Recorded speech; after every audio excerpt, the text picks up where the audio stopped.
આજે જે route patrolling કરવામાં આવે છે સંવેદનશીલ વિસ્તારમાં, કયા હેતુથી કરવામાં આવી રહ્યું છે? આજે ભારત પાકિસ્તાનની મેચ છે, એના ઉપલક્ષ્યમાં તકેદારીના ભાગરૂપે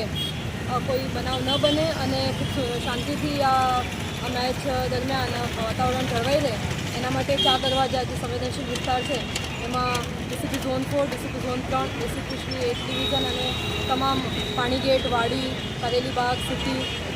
એના પીઆઈઓ સાથે ફૂડ પેટ્રોલિંગ કરવામાં આવ્યું છે, જેમાં 100થી વધુ પોલીસ હાલમાં જોડાયેલી છે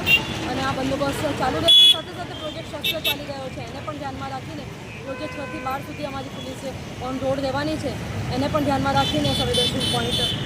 લેવામાં આવ્યા છે અને આ બંદોબસ્ત લેટ નાઇટ સુધી ચાલુ રહેશે.